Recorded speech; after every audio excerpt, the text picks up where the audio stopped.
So welcome back. अभी तक सब समझ तो आ रहा है ना?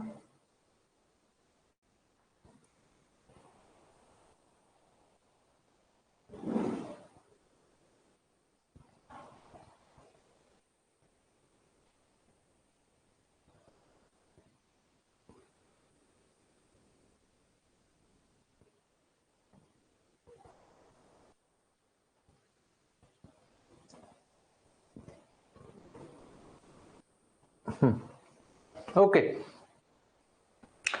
सो वापस अगर हम देखें तो what we have discuss what is welding, the different advantages disadvantages of welding, the some points of welding and main big chart of that welding, जिसमें बहुत कुछ था। ठीक है। अब बात आई थी कि भैया आप वेल्डिंग कर तो रहे हो, तो सबसे इंपॉर्टेंट चीज आती है उसके बाद ज्वाइंट की, कि भाई जो ज्वाइंट बन रहा है, भाई ज्वाइंट जो बन रहा है या ज्वाइंट जो बनाना है उसके भी तो कैटेगरीज होती हैं, उसके भी तो टाइप्स होते हैं। अब ज्वाइंट जो होते हैं वो तीन तरीके के हैं, हम डिस्कस करेंगे। मैं आपसे एक बारी बता देता हूँ। जस्ट अ सेकंड यार, I need to attend one call. Just just just 2 to 3 minutes।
So am I Audible?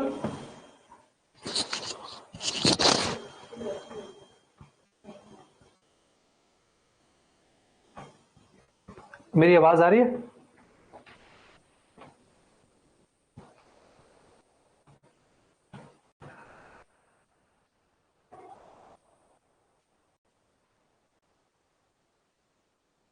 Am I audible?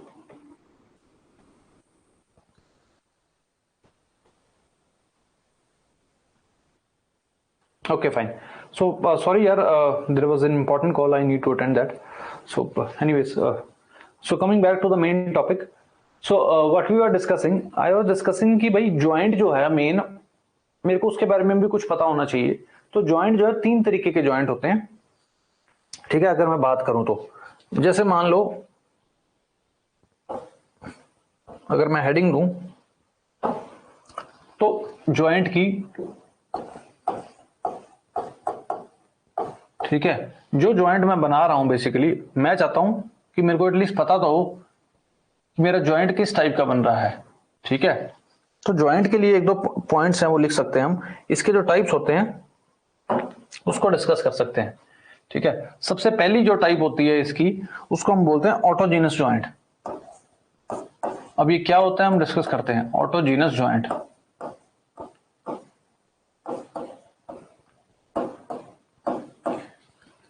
ठीक है. नाउ आपको पता होगा, मैं इसका पहले पॉइंट लिख देता हूं फिर देन मेक यू अंडरस्टैंड कि मैं क्या लिखवा रहा हूं. ये जो ऑटोजीनस ज्वाइंट होता है इसमें पहली बात तो भैया कोई फिलर मटेरियल की रिक्वायरमेंट ही नहीं पड़ती. No filler material. अब फिलर मटेरियल क्या चीज होता है, फिलर क्या होता है, फिलर बेसिकली एक एक्स्ट्रा मटेरियल है, एक एक्स्ट्रा वो है, ऐसे समझो.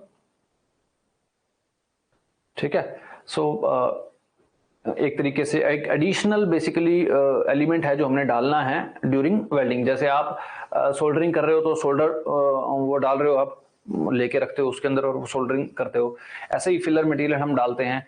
ठीक है, सो इसमें ऑटोजेनस ज्वाइंट वो ज्वाइंट होते हैं जिसमें जो है हमारे को फिलर मटेरियल की रिक्वायरमेंट पड़ती नहीं. अब फिलर मटेरियल की रिक्वायरमेंट खुद सोचो कि भैया कहां पर फिलर मटेरियल, फिलर का मतलब क्या है कि भैया कोई चीज मेल्ट हो रही है, हीटिंग हम दे रहे हैं, मेल्ट हो रही है, तभी हम वो चीज जो उसमें डाल रहे हैं वो मेल्ट होकर उसमें फ्यूज हो रही है.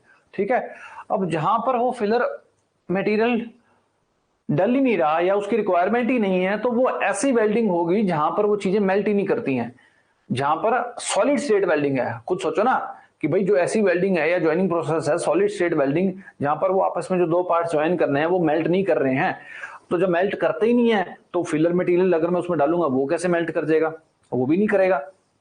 तो ऐसी वेल्डिंग जहां पर लिक्विड स्टेट ना आती हो वहां पर हम फिलर मटेरियल का रिक्वायरमेंट नहीं हमें पड़ती. और जो ज्वाइंट बनते हैं उसमें उस तरीके के ज्वाइंट्स उसको बोलते हैं ऑटोजीनस ज्वाइंट, नाम है. अब इसमें एग्जांपल कौन कौन सी वेल्डिंग आ जाएगी वही आपको देख लो.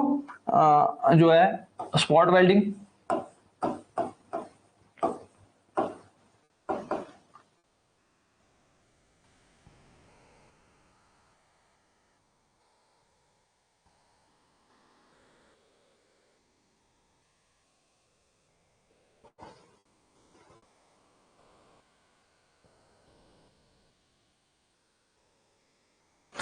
अच्छा मैंने आपको यहां पर एक चीज बता दी कि अब आप क्वेश्चन कहेंगे कि सर स्पॉट वेल्डिंग तो लिक्विड स्टेट वेल्डिंग में आ रही है. ठीक है, दैट कैन बी डन यहां पर भी, बट द थिंग इज कि यहां पर समझाने का मतलब पॉइंट ये था. हाँ, जैसे आप इन्होंने फ्रिक्शन वेल्डिंग दिया है, कुछ और दिया, ठीक है. अब स्पॉट वेल्डिंग को कैटेगरी मैंने वहां पर जो है बेसिकली इलेक्ट्रिक आर्क वेल्डिंग में डाला है. ठीक है, वो एक अलग कैटेगरी है. लेकिन वैसे देखा जाएगा जब मैं आपको स्पॉट वेल्डिंग दिखाऊंगा या बेसिकली मैं आपको फ्रिक्शन वेल्डिंग दिखाऊंगा, ठीक है, इसमें फ्रिक्शन वेल्डिंग भी एग्जांपल आना चाहिए. हाँ, फ्रिक्शन वेल्डिंग पहले आप ये मेन तो ये लिखो.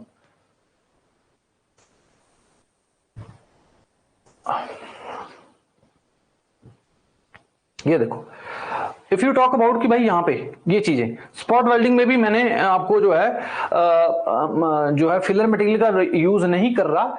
लेकिन कैटेगरी अगर आप देखेंगे लिक्विड स्टेट वो एक अलग कैटेगरी है. वो तो सिर्फ ये दिखाया गया है कि भाई यहां पर जो है लिक्विड स्टेट में आता है. लेकिन अगर आप यहां पर देखेंगे ना स्पॉट वेल्डिंग तो उसकी हेडिंग देखिए, उसकी हेडिंग है रेजिस्टेंस वेल्डिंग. तो वहां पर हम रेजिस्टेंस का यूज करते हैं. जब ये रेजिस्टेंस वेल्डिंग आएगी तब मैं आपको दिखाऊंगा.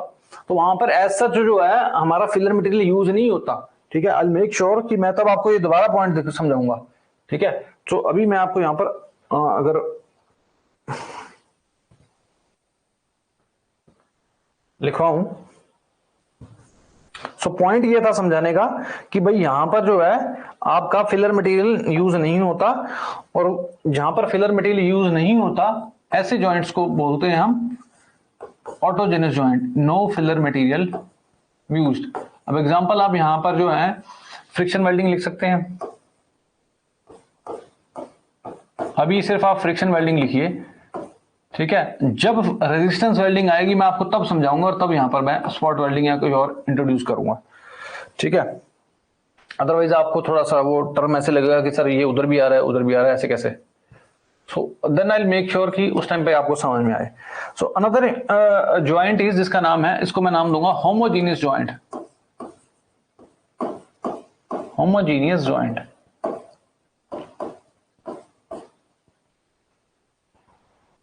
अब ये ज्वाइंट क्या है ये भी देखते हैं, ठीक है। अब डेफिनेटली इसमें तो फिलर यूज होगा ही होगा, filler is used, filler is used and the composition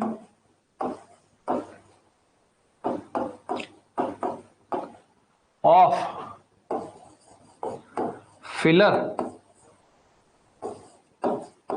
and base metal या बेस मटेरियल जो हमने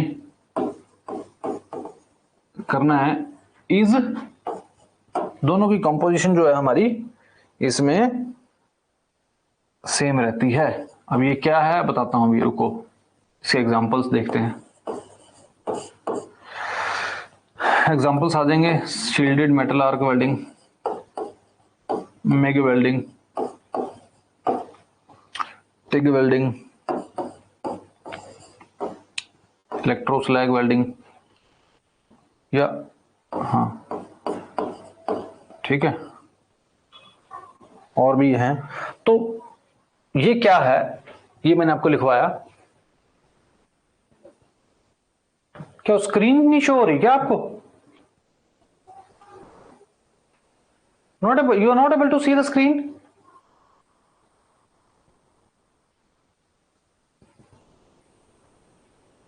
स्क्रीन नहीं दिख रही क्या आपको? आप कह रहे हो कि स्क्रीन नहीं दिख रही।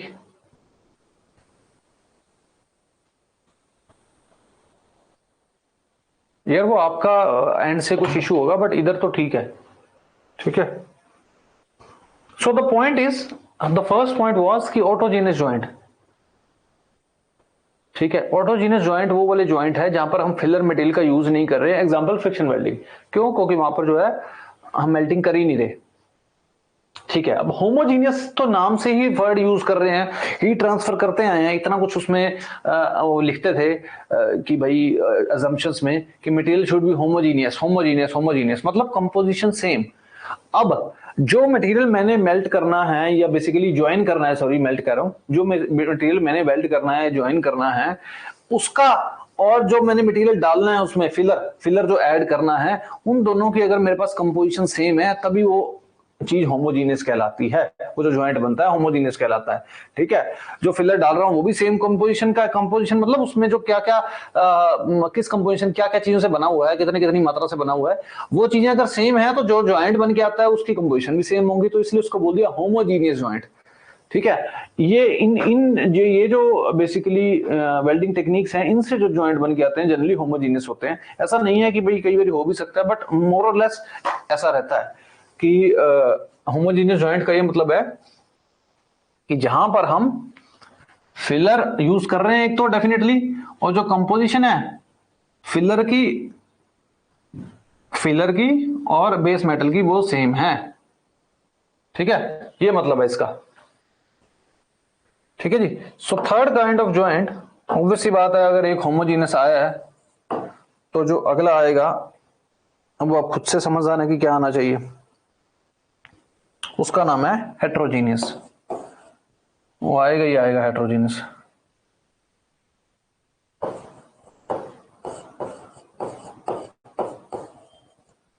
HET heterogeneous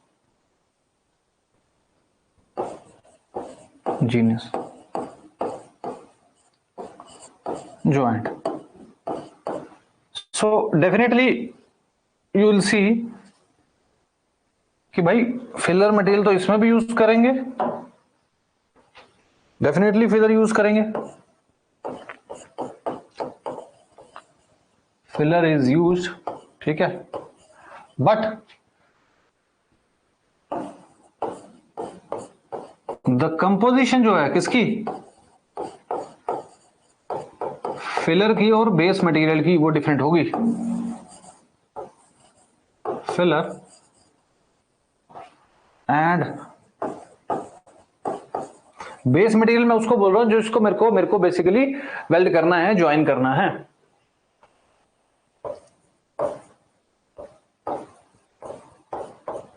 material will be different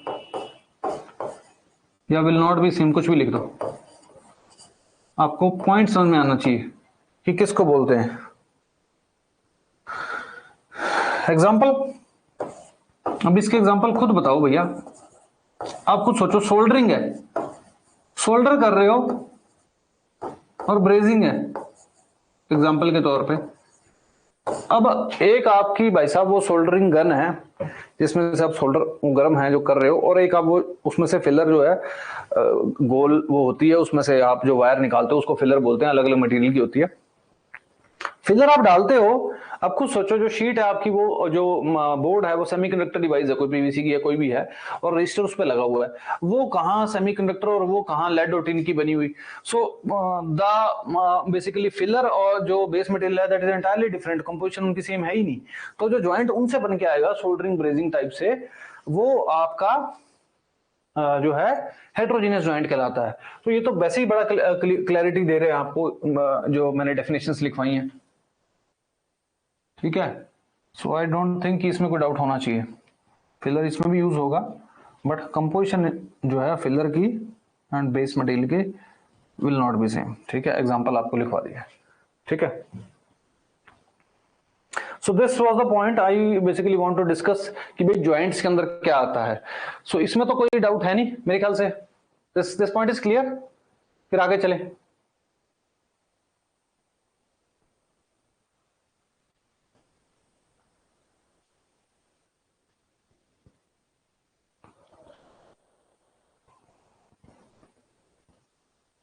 okay fine, so moving ahead, अब चलते हैं मेन अपनी वेल्डिंग जो है भैया शुरू हो जाती है। वैसे तो पहले से ही शुरू हो गई थी, बट द थिंग इज कि you must be in a position कि भाई एक पिक्चर शुरू हो जानी चाहिए, ठीक है। मैं अगर उसकी आपको इंट्रोडक्शन नहीं दूंगा, मैं आपको बेस नहीं बताऊंगा, मैं आपको जॉइंट्स के बारे में नहीं बताऊंगा, क्लासिफिकेशन नहीं बताऊंगा, तो उसमें से कुछ क्वेश्चन आ जाएंगे, फिर दिक्कत हो जाएगी। एंड प्लस वो एक रिदम नहीं बनती अगर मैं सब्जेक्ट का इंट्रोडक्शन ना दूं तो, ठीक है। सो मूविंग अहेड, अब आगे चलते हैं। So now in the next 1 hour, what we will do, we will try to understand or focus on the very important concept for the welding known as arc welding. सबसे पहले तो आ जाओ भैया कि ये आर्क वेल्डिंग क्या है, या ऐसे समझो कि आर्क वेल्डिंग का प्रिंसिपल क्या है, ठीक है। So we are going to basically understand what is the principle behind this arc welding, या what is the principle of arc welding.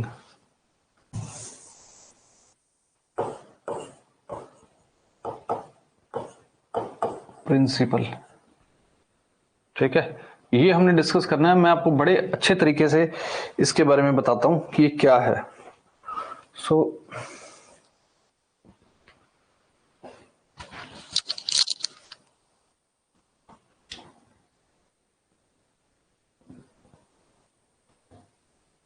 okay, so what I'm trying to basically do, I'm trying to show you कि भाई what is the principle of arc welding और हम कैसे welding करते हैं।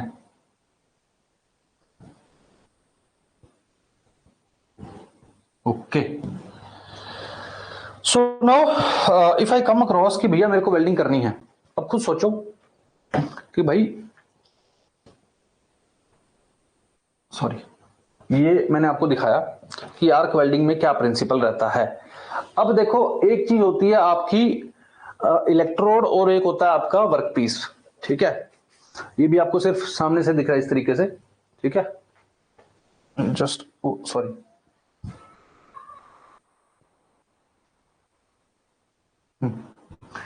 सो क्या है, पहली बात तो आपको यह पता होना चाहिए कि इलेक्ट्रोड किसको कहते हैं। इलेक्ट्रोड किसी भी मटेरियल को बोला जा सकता है जिसके ऊपर चार्ज हो, ठीक है, वो ये भी हो सकता है, ये भी हो सकता है। जनरली हम क्या करते हैं, एक को बोल देते हैं वर्कपीस, या हम बोल देते हैं कि हमारा बेस मेटल है या बेस मटेरियल है, और दूसरे को हम बोल देते हैं इलेक्ट्रोड। ये आपको पता होना चाहिए, ठीक है। अब होता क्या है, अगर मैं मान लो, मैं साथ साथ में यहाँ पे लिखता भी जाता हूं, ठीक है। अगर मान लो मेरा एक इलेक्ट्रोड ये है, दिस इज माई इलेक्ट्रोड, ध्यान से समझना, this completely next 1 hour will be only on this only. इसके प्रिंसिपल, इसकी चीजें, इसकी डिस्कशन चलेगी। So this is an electrode, ठीक है, this is our base material.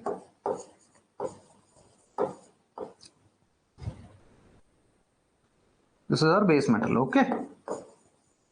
सो अब है क्या, जैसे आपको यहां पे दिख रहा है कि भाई एक चीज तो आपकी क्या है, इलेक्ट्रोड है, और दूसरी आपकी क्या है, आपकी बेस मेटल है, ठीक है। अब होता क्या है, इस पर्टिकुलर वेल्डिंग में मैं एक चीज को तो मेरे को पॉजिटिव टर्मिनल देना पड़ेगा और एक चीज को मेरे को नेगेटिव टर्मिनल देना पड़ेगा। मतलब कि एक को मेरे को इसको क्या है, अगर आप ध्यान दें, वेल्डिंग में होता क्या है, आप पूरे सेटअप को अपनी सप्लाई देते हो, ठीक है। मैंने पहले ही लिखवाया कि पावर सप्लाई देनी पड़ती है। अब पावर सप्लाई जब देते हो तो कनेक्शन तो लगाओगे ना भाई, घर में किसी चीज को पावर देते हो तो कनेक्शन तो होते ही हैं, तभी उस पर जाके चीज के ऊपर पावर आती है। अब मेरे को इसको और इसको मैं कनेक्शन दूंगा कहीं पे, सप्लाई यहाँ पे सेल की बैटरी बनाऊंगा तभी तो उनको कनेक्शन जाएगा, उनको कनेक्शन जाएगा तभी वो उसमें करंट आएगा, ठीक है। सो होता क्या है, अगर मैं बात करूं आर्क वेल्डिंग की, मेरे को एक को पॉजिटिव बनाना है, एक को नेगेटिव टर्मिनल के साथ जोड़ना है, ठीक है। तो मैं इलेक्ट्रोड को जनरली क्या बोलता हूं कि भैया this is my cathode. Cathode का मतलब होता है कि नेगेटिव टर्मिनल के साथ मेरी ये चीज जुड़ी हुई है, या मैंने इसको नेगेटिव टर्मिनल दिया है, ठीक है। या ऐसे लिख लो नेगेटिव, या इसी के साथ लिख लो, या इलेक्ट्रोड को मैं ऊपर लिख देता हूं कि this is my electrode, okay. This is my electrode only, okay. So ये इलेक्ट्रोड को मैंने नेगेटिव टर्मिनल या नेगेटिव उससे कनेक्ट करना है, ठीक है। इसको मैं बोलूंगा cathode, this is my cathode.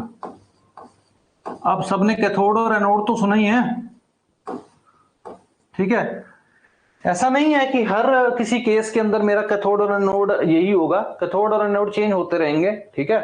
मतलब सॉरी, कैथोड और एनोड का मतलब यही है कि कैथोड का मतलब नेगेटिव टर्मिनल और एनोड का मतलब पॉजिटिव टर्मिनल से आपने उस चीज को कनेक्ट किया हुआ है। हाँ, एनोड आपका या कैथोड आपका बेस मेटल है या इलेक्ट्रोड है, वो वेरी कर सकता है। देखो दो चीजें हैं, मैं आपको दोबारा समझाता हूं मैं क्या कहना चाह रहा हूं, ध्यान से और आराम से समझो। एक चीज आपकी रहेगी इलेक्ट्रोड, इलेक्ट्रोड के अंदर बेसिकली क्या होगा, इलेक्ट्रोड ने ही तो नीचे वेल्डिंग करनी है ना बेस मटेरियल के ऊपर। इलेक्ट्रोड बेसिकली किसी इलेक्ट्रोड गन में होल्डर में फंसा होगा, ऐसे इस तरीके से ऐसे इलेक्ट्रोड आ रहा है और ये मेरा बेस मेटल है। तो मेरे को ये this is my electrode, this is my base metal, मेरे को वेल्डिंग करनी है। तो ये बेसिकली नीचे आएगा, हमने देखा हुआ है, और बेसिकली एक फ्लैश या चमक सी हमें दिखती है जब हम वेल्डिंग देख रहे होते हैं, तो वो यही होता है, वो इलेक्ट्रोड वर्कपीस के साथ कांटेक्ट में आ रहा होता है या यहाँ पे वेल्डिंग कर रहा होता है। तो दो चीजें होंगी, एक होगी इलेक्ट्रोड, एक होता है मेरा बेस मटेरियल या जहां पर मैंने वेल्डिंग करनी है, जॉइंट बनाना है, ठीक है। तो अब एक को बोलते हैं कैथोड और एक को बोलते हैं एनोड। कैथोड का मतलब ये रहेगा कि भैया उस पर नेगेटिव टर्मिनल, कैथोड हमेशा नेगेटिव टर्मिनल के साथ जुड़ा होता है और एनोड जो होता है वो पॉजिटिव टर्मिनल के साथ जुड़ा होता है, या उसका मतलब यही होता है कि ये पॉजिटिव टर्मिनल है, ऐसे समझ लो। Anode means positive terminal only, okay okay. So अब यहां पर anode means positive and cathode means negative, ये आपको पता होगा, ठीक है।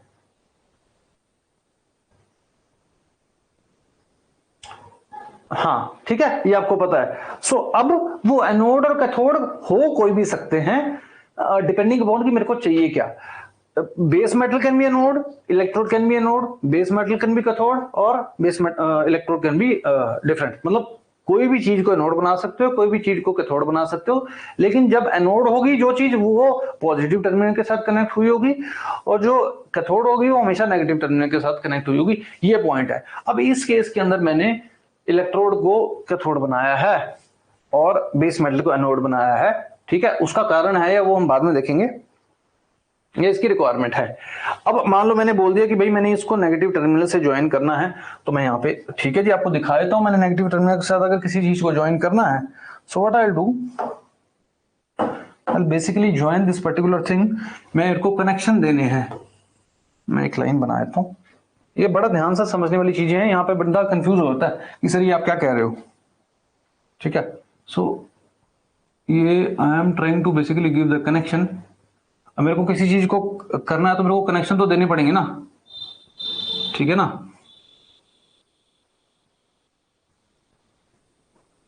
एक मैंने वर्कपीस कनेक्ट कर रखा है और एक मैंने इलेक्ट्रोड को कनेक्ट कर रखा है, ठीक है जी। अब जिससे कनेक्ट किया है,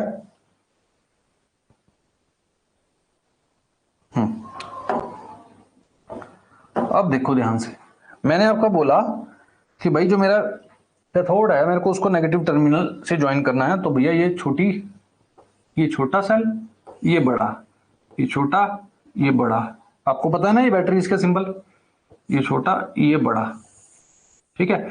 तो अब ये छोटी चीज है तो इसका मतलब है कि this is my negative terminal and this is, ये बड़ी चीज है तो this is my positive terminal, ठीक है। तो अब मेरा ये बेसिकली कनेक्ट है इससे, ये लाइन थोड़ी छोटी चलेगी, मैं आपको दोबारा,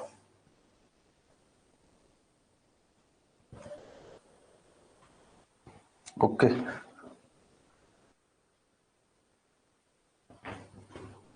so this is my connection, now it is comfortable, ठीक है। अब मैंने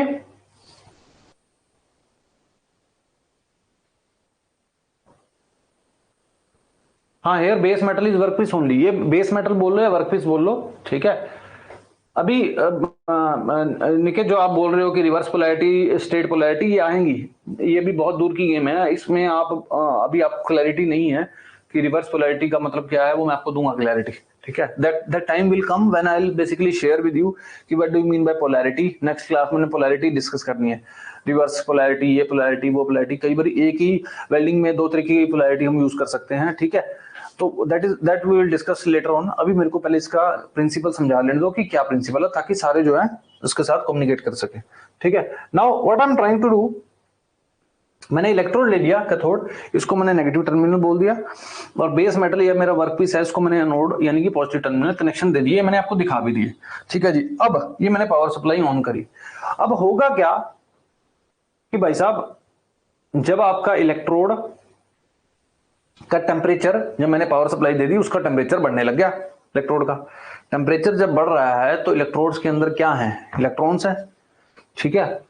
होगा क्या कि जैसे जैसे मैं पहले जो इलेक्ट्रॉन्स है मेरे बिल्कुल आराम से वाइब्रेट कर रहे थे, कोई दिक्कत नहीं है, जैसे ही मैं टेम्परेचर बढ़ाता हूं और पावर सप्लाई देता हूं इलेक्ट्रोड को, तो इलेक्ट्रोड बेसिकली क्या करते हैं, जो उसके अंदर के इलेक्ट्रॉन्स हैं उनका जो बेसिकली एम्पलीट्यूड है वो तेज हो जाता है।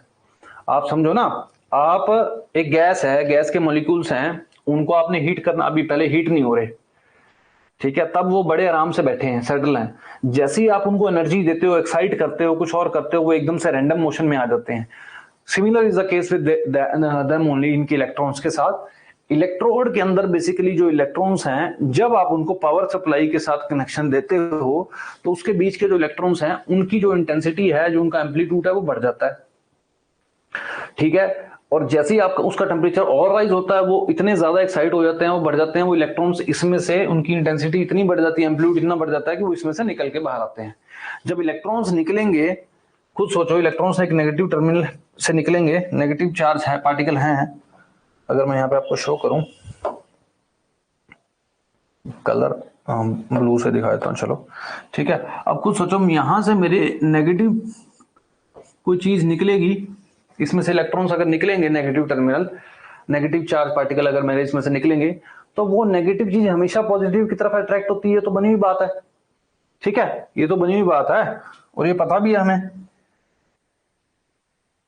ये मैं थोड़ा सा नीचे ले जाता हूं, ओके। सो गेम सारी यही है कि भाई जब उसमें से नेगेटिव इलेक्ट्रॉन्स निकलेंगे जो कि नेगेटिवली चार्ज पार्टिकल्स हैं, तो what they will do, they will try to basically attract towards the positive terminal only. Positive terminal क्या है, यहाँ पे वर्कपीस है। तो वो क्या होगा कि इसमें से जो इलेक्ट्रॉन्स हैं वो निकल के आ रहे हैं, क्योंकि क्यों निकले हैं उसमें से इलेक्ट्रॉन्स, क्योंकि मैंने यहाँ पर पावर सप्लाई दे दी है। पावर सप्लाई देते ही इसका इलेक्ट्रोड का टेम्परेचर बढ़ने लग गया। जब बढ़ने लग गया तो एक टाइम ऐसा आता है कि भैया इनकी एम्पलीट्यूड इतना ज्यादा बढ़ जाता है कि उसमें से बाहर निकल जाते हैं। ठीक है, जब बाहर निकलते हैं तो नेगेटिव चार्ज पार्टिकल बाहर जब निकलेंगे तो अट्रैक्ट होंगे यहाँ पॉजिटिव की तरफ। तो ये यहाँ पर उससे पहले, वर्क पीस पे आने से पहले ये जो गैप है, अगर मैं बात करूं, इसको डिफाइन करूं अगर मैं, this is nothing but this is my air gap, this is nothing but my air gap. Air gap का मतलब क्या है कि यहां पे एयर के मॉलिक्यूल्स हैं। Air gap means molecules of air.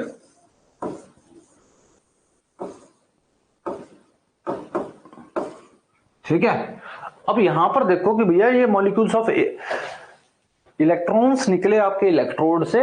ठीक है, अब इलेक्ट्रॉन्स जैसे ही इलेक्ट्रोड से निकलते हैं, निकलने के बाद और वर्क पीस पे पहुंचने से पहले हमेशा देखना थोड़ा सा गैप होता है इलेक्ट्रोड और उसके बीच के अंदर शुरू में। तो जो ये गैप है, एयर गैप है, वर्क पीस से पहुंचने, वर्क पीस के ऊपर पहुंचने से पहले ये इलेक्ट्रॉन्स जो हैं बेसिकली एयर के मॉलिक्यूल से टकराते हैं। ये पहले जो चीज जिसके कांटेक्ट में पहले आएगी उसी से टकराएंगे। ठीक है, अब इलेक्ट्रॉन्स निकले इलेक्ट्रोड में से, निकलने के बाद एयर गैप है। एयर गैप का मतलब है कि एयर के मॉलिक्यूल्स हैं वहां पे, तो ये एयर के मॉलिक्यूल्स के साथ टकराते हैं और उनको भी आयनाइज कर देते हैं। आयनाइज का मतलब उनको उस जो एयर है उसके मॉलिक्यूल को तोड़ देते हैं पॉजिटिव और नेगेटिव आयंस में। ठीक है, आयनाइज कर देते हैं उस एयर को। कैसे? अब भैया उनकी काइनेटिक एनर्जी इतनी ज्यादा है, जब वो इलेक्ट्रॉन्स ऊपर से निकल के आ रहे हैं, जो उसके रास्ते में आएगा उसको लेके चले जाते हैं साथ में। अब इसके रास्ते में पहले आते हैं एयर के मॉलिक्यूल। एयर के मॉलिक्यूल को ये तोड़ देता है, आयनाइज कर देता है। आयनाइज का मतलब पॉजिटिव और नेगेटिव चार पार्टिकल अलग अलग हो गए हैं, एयर आयनाइज हो गई है। अब खुद सोचो, जब ये एयर के मॉलिक्यूल्स को तोड़ेगा, मान लो ये मॉलिक्यूल्स है एग्जांपल के तौर पे, ये इसके कांटेक्ट में आए, इसको पॉजिटिव और नेगेटिव में इसने ब्रेक कर दिया, positive as well as negative. अब नेगेटिव मतलब कि वही इलेक्ट्रॉन्स के पॉजिटिव आयंस और इलेक्ट्रॉन्स में इसको ब्रेक कर दिया इसने, एयर के मॉलिक्यूल्स को। अब खुद सोचो, एक तो ये खुद इलेक्ट्रॉन्स आ रहे हैं, एक इसने एयर के इलेक्ट्रॉन्स को भी अपने साथ ले लिया। ये तो वही वाली बात होगी कि भाई हम लड़ाई करने जा रहे हैं। ठीक है भाई, मेरी लड़ाई हो गई है, तो मैं क्या कर रहा हूं, मेरे रास्ते में जितने दोस्त मेरे आ रहे हैं मैं उनको अपने साथ लेके जा रहा हूं, भी चलो तुम भी चलो। ठीक है, मेरे को लड़ाई करनी है, मेरे को बंदा कूट रहे हैं। ठीक है, सो ये बेसिकली ये क्या है, बीच के उसके दोस्त हैं, ये उसके साथ टकराएंगे, उसको तोड़ देंगे। अब दोस्त कई तरीके के मिलेंगे। मान लो मेरी लड़ाई होगी, मैंने क्या करा, मेरी लड़ाई होगी, मैं जा रहा हूं किसी को मारने के लिए, या मतलब sorry to use this wording, but मेरी लड़ाई हो गई है, तो मेरे दोस्त रास्ते में हैं, कई अच्छे दोस्त हैं कई बुरे दोस्त हैं। तो अच्छे एक साइड हो गए, बुरे एक साइड हो गए। तो जो साथ देने वाले बंदे थे वो मेरे साथ चल पड़े। तो यहां पर साथ देने वाले बंदे कौन है, इलेक्ट्रॉन्स का साथ इलेक्ट्रॉन नहीं दे रहा है। तो इलेक्ट्रॉन से एक तो यहां से निकल के आए जो इलेक्ट्रोड के में से निकले थे, एक इन्होंने एयर के गैप के जो एयर मॉलिक्यूल्स थे उनको आयनाइज कर दिया। पॉजिटिव एक साइड हो गए, नेगेटिव एक साइड हो गए। नेगेटिव का मतलब इलेक्ट्रॉन्स हो गए और पॉजिटिव का मतलब आयंस हो गए। पॉजिटिव को हम आयंस बोलते हैं और नेगेटिव को इलेक्ट्रॉन्स बोलते हैं, है ना। जो नेगेटिव वाले एक तो ये खुददार थे और ये साथ में इन्होंने क्या कर दिया, एयर के जो इलेक्ट्रॉन्स थे मॉलिक्यूल्स को जिन्होंने ब्रेक करा उनके साथ मिल गए। अब ये टोटल इलेक्ट्रॉन्स कितने सारे हो गए, जब टोटल इलेक्ट्रॉन्स इतनी हाई काइनेटिक एनर्जी के साथ पॉजिटिव मेटल के ऊपर या बेस मेटल के ऊपर आके टकराते हैं, टकराएंगे नहीं बेसिकली, ऊपर जाके जब उनके ऊपर इंपिंज करेंगे with the high kinetic energy, वहां पर हीट जनरेट हो जाती है। उस हीटिंग से ही बेसिकली क्या है, आपका मेटल मेल्ट कर रहा है और वो ज्वाइंट हो रहा है। सो ये बहुत कंटिन्यूस प्रोसेस होता है। इसको मैं थोड़ा साफ साफ दिखा देता हूं। ठीक है, सॉरी गेटिंग अ पॉइंट। इसके मैं सारे एक एक पॉइंट्स लिखाऊंगा, डोंट वरी। ठीक है, I am just trying to basically show you कि what is the process behind that, what is the principle. We have an electrode, electrode में से इलेक्ट्रॉन्स निकलेंगे, उनके रास्ते में एयर के मॉलिक्यूल्स आते हैं, ये उनको आयनाइज कर देते हैं, उनको ब्रेक कर देते हैं पॉजिटिव और नेगेटिव में से। ठीक है जी, तो ये नेगेटिव और नेगेटिव खुद भी इलेक्ट्रॉन्स है, और नेगेटिव चार्ज पार्टिकल जो इलेक्ट्रॉन्स है उनको साथ में लेकर टोटल जाते हैं लड़ाई करने। जिस पार्टिकल के ऊपर जाएंगे विद इंपिंज करेंगे विद हाई काइनेटिक एनर्जी, वहां पर हीट जनरेट होगी और वहां से मेटल मेल्ट करेगा और आपका जॉइंट बनेगा, मतलब बेसिकली वेल्डिंग होगी। अब आप कह रहे हो कि ठीक है सर, इतनी बात तो आपकी समझ में आती है, कोई दिक्कत नहीं है कि सर इसने एयर को आयनाइज कर दिया और बेसिकली ये जो इलेक्ट्रॉन्स थे वो इनके हमारे साथ चल पड़े नीचे। तो सर पॉजिटिव जो आयंस बने हैं वो भी तो कहीं जाएंगे ही, वो कहां जाएंगे सर? बिल्कुल सही बात है। अब खुद सोचो, जो इसमें से ये पॉजिटिव है और ये नेगेटिव है, नेगेटिव तो पॉजिटिव की तरफ अट्रैक्ट हो रहा है, ये इलेक्ट्रॉन्स और ये इसके इलेक्ट्रॉन्स वो तो नीचे आ रहे हैं। अब जो इसमें से पॉजिटिव बंदे हैं, जो आयंस हैं, वो क्या करेंगे? वो नेगेटिव की तरफ जाते हैं। अब यहाँ नेगेटिव क्या है? इलेक्ट्रोड। तो वो जब नेगेटिव की तरफ जाते हैं सारे, ऐसे समझो कुछ नीचे आ रहे हैं और कुछ ऊपर जा रहे हैं। तो जो ऊपर जा रहे हैं मतलब जो इनके पास इलेक्ट्रोड के पास जाएंगे, ये वहां पर जाके इकट्ठे होके इलेक्ट्रोड का टेम्परेचर गर्म करते हैं, मतलब इलेक्ट्रोड को हीट करना शुरू कर देते हैं। तभी तो इलेक्ट्रोड खुद भी गर्म होता है, ऐसा नहीं है कि वो ठंडा पड़ा है, ऐसा नहीं होता कभी भी। कि भाई साहब जब इसमें से नेगेटिव इलेक्ट्रॉन निकल रहे हैं, ठीक है जी, वो कैसे निकले? पावर सोर्स से सप्लाई होके, ठीक है, उसने इसके एयर के मॉलिक्यूल्स को आयनाइज कर दिया, तोड़ दिया पॉजिटिव नेगेटिव में, नेगेटिव को तो अपने साथ ले गया, यहाँ पे वेल्डिंग आके हीट जनरेट कर दी, वेल्डिंग कर दी। ठीक है जी, अब इसमें जो पॉजिटिव थे वो जा रहे हैं जी, वो भी तो कहीं जाएंगे, वो जाते हैं इलेक्ट्रोड के ऊपर, उसका टेम्परेचर गर्म कर देते हैं। जब इलेक्ट्रोड का टेम्परेचर गर्म होता है तो क्या होता है? उसमें से इलेक्ट्रॉन्स और निकलते हैं, तो इसमें से और इलेक्ट्रॉन्स निकलते रहेंगे। तो ये एक कंटिन्यूअस प्रोसेस चलता रहता है और एक वेल्डिंग चलती रहती है, इसलिए इसको बोलते हैं आर्क वेल्डिंग, क्योंकि यहां पर आर्क जनरेट होती है। और ये बेसिकली क्या है, ये इसका एक प्रिंसिपल है। तो मैं यहां पे थोड़ा सा इसको साफ करके लिखता हूं, फिर मैं पॉइंट्स एक एक डिस्कस करूंगा आपसे। ठीक है, मेरे को बताओ ये प्रिंसिपल समझ में आया हल्का सा?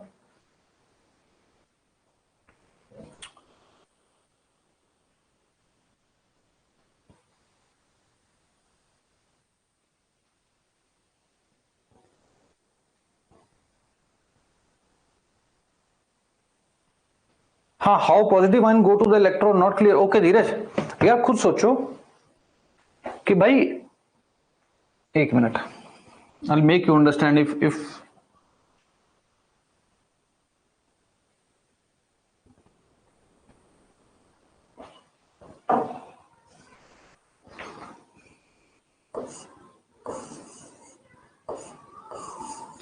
ये जो है इलेक्ट्रॉन्स निकल रहे हैं इलेक्ट्रोड से, इलेक्ट्रॉन्स निकल रहे हैं electrode, electrons from electrode. Okay, ये मैं लिख रहा हूं यहां।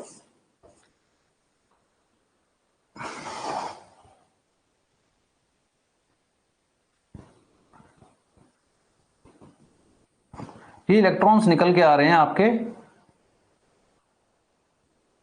यहां लिख देते हैं, इलेक्ट्रॉन्स कहां से निकल रहे हैं? इलेक्ट्रोड से, ऐसे समझ लो।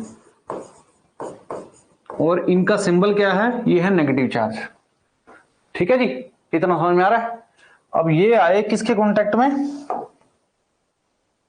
एयर के मॉलिक्यूल्स यहां हैं सारे के सारे, जिसको मैं एयर गैप बोल रहा हूं। वैसे तो एयर के मॉलिक्यूल यहीं से शुरू हो जाने चाहिए थे, ये मैं थोड़ा नीचे दिखा रहा हूं। ठीक है, अब जब ये इनके साथ अपने क्या नाम, इनको इंपिंज करेंगे, इनके साथ टकराएंगे बेसिकली इलेक्ट्रॉन्स, इसको ये दो हिस्सों में बांट देते हैं। ठीक है जी, एक को बोलते हैं नेगेटिव, एक को बोलेंगे हम पॉजिटिव। ठीक है जी, अब दिख रहा है? जो नेगेटिव वाले पोर्शन होगा, मतलब कि इलेक्ट्रॉन्स हैं वो नेगेटिव, ये साथ में वो पॉजिटिव की तरफ अट्रैक्ट होंगे। अब पॉजिटिव यहाँ पे क्या है? ये बेस मेटल आपका, तो ये नेगेटिव और ये नेगेटिव मिलकर लड़ाई करने चले गए भैया इसके पास, इसको हीट कर दिया, यहाँ पे मेल्ट कर दिया। अब ये जो पॉजिटिव बच गई, ये भी तो भैया कहीं जाएंगे ही। अब ये इसकी तरफ ही तो अट्रैक्ट होंगे, जो नेगेटिव पार्ट है, ये नेगेटिव ही तो है। पॉजिटिव ने नेगेटिव की तरफ जाना है, नेगेटिव ने पॉजिटिव की तरफ। खुद सोचो, अपोजिट अट्रैक्ट करते हैं ना यार। ये पॉजिटिव है तो ये इसकी तरफ जाएगा ना, इसकी तरफ जाएगा तो भैया इसको गर्म कर देगा। ठीक है, तो अब ये इसका एक प्रिंसिपल है। ठीक है, अब क्लियर हुआ? किसी को कोई डाउट तो नहीं है इसमें? इसमें तो कोई डाउट नहीं होना चाहिए।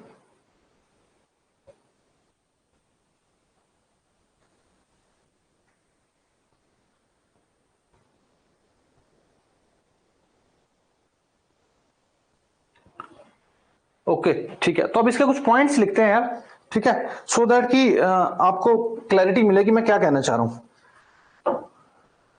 सो नंबर 1 पॉइंट इज, इसका जो प्रिंसिपल है, पहला पॉइंट लिखते हैं, इलेक्ट्रॉन्स, इस तरीके से लिख रहा हूं, electrons are emitted from negative terminal, emitted from negative terminal,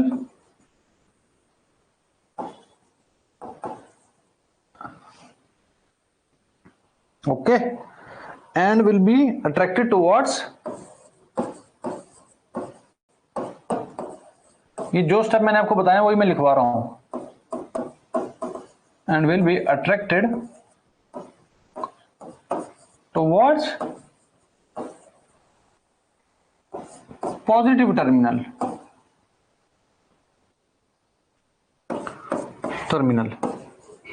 ठीक है। अब ये जो प्रोसेस होता है कि जहां पर इसको हम पावर सप्लाई देते हैं, शुरू में हमने पावर सप्लाई दी और इलेक्ट्रोड का टेम्परेचर बढ़ा और उसमें से इलेक्ट्रॉन निकल गए, तो जो इलेक्ट्रॉन्स निकलते हैं बेसिकली इसको बोलते हैं थर्मो आयनिक एमिशन। थर्मो मतलब एनर्जी, हमने थर्मल एनर्जी, हमने एनर्जी दी इसको, आयनिक मतलब इसमें से आयन निकले, एमिशन मतलब एमिशन का मतलब होता है निकलना, निकले क्या? इलेक्ट्रॉन। इसको बोलते हैं, this process is known as, शुरू में जो प्रोसेस हमने किया है is known as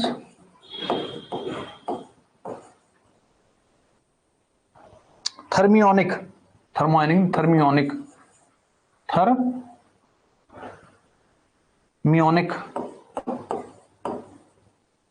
emission, इसका नाम है। ठीक है जी, ये आपका पहला पॉइंट हो गया। Now the second point is, इसको ब्रैकेट में कर सकते हैं। ठीक है, ये आपको पहला पॉइंट समझ में आ गया था कि जब मैंने पावर सप्लाई दी वहां से इलेक्ट्रॉन्स निकल गए, ये मैंने वही लिखा है। ठीक है, अब ये जो इलेक्ट्रॉन्स हैं इनके पास क्या होती है? इनकी खुद की kinetic energy. Electron consist of kinetic energy, के ई लिख रहा हूं, और उसके बाद क्या होता है? These electrons strikes on, strikes with air molecules, air के मॉलिक्यूल्स के साथ ये स्ट्राइक करेंगे।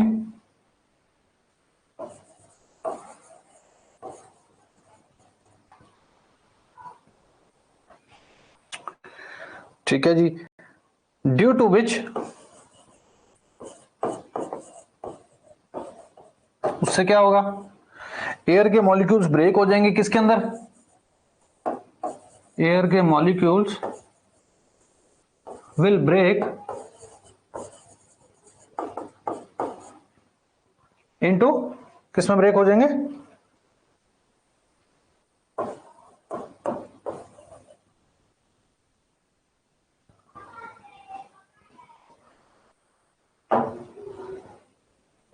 will break into electron and positive ions, ions जो कि पॉजिटिव हैं, मतलब नेगेटिव चार्ज और पॉजिटिव चार्ज में वो कन्वर्ट हो जाएंगे। ठीक है, एक नेगेटिव चीज आ जाएगी और एक पॉजिटिव मिल जाएगी। ठीक है, सो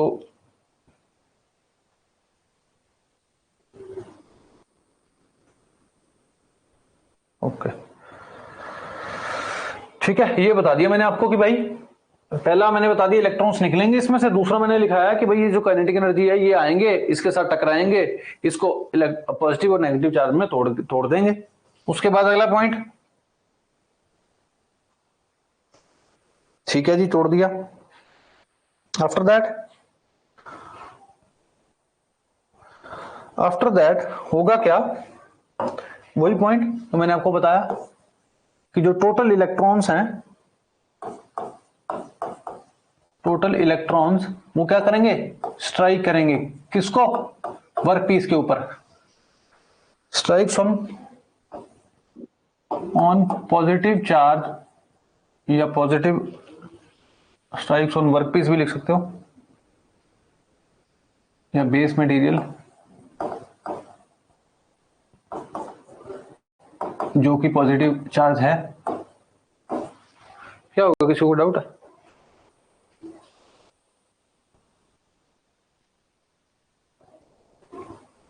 ओके,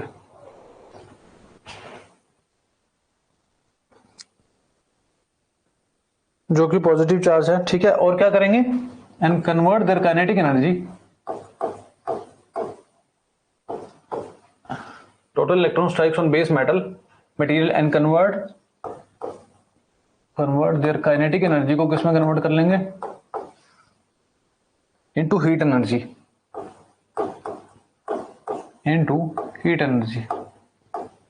थोड़ा मैंने ज्यादा ऊपर लिख दिया।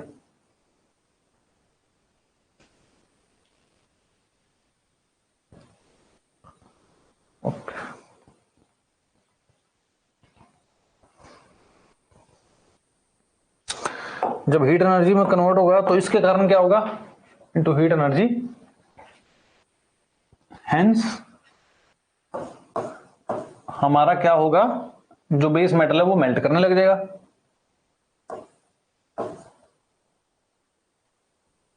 बेस मेटल विल मेल्ट, यही तो चाहिए हमें, मेल्ट्स, ठीक है जी, हमें उसको मेल्ट ही तो कराना है,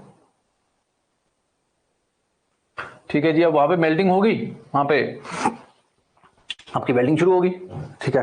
अब उसके बाद जो पॉजिटिव आयंस हैं, ये जो पॉजिटिव आयंस है कौन से वाले,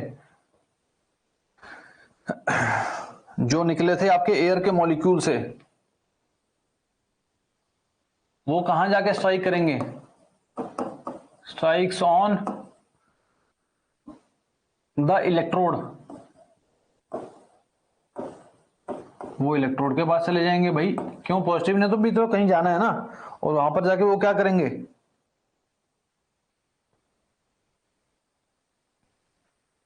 एंड वहां पर जाके वो क्या करेंगे, वो हीट एनर्जी प्रोड्यूस करेंगे, एंड प्रोड्यूसेस हीट, यानी कि हाई टेम्परेचर रहेगा वहां पे, हीट कह लो, यहां पे कह लो कि वो टेम्परेचर को बढ़ा देंगे, ठीक है। जिसके कारण क्या हो गया, ड्यू टू विच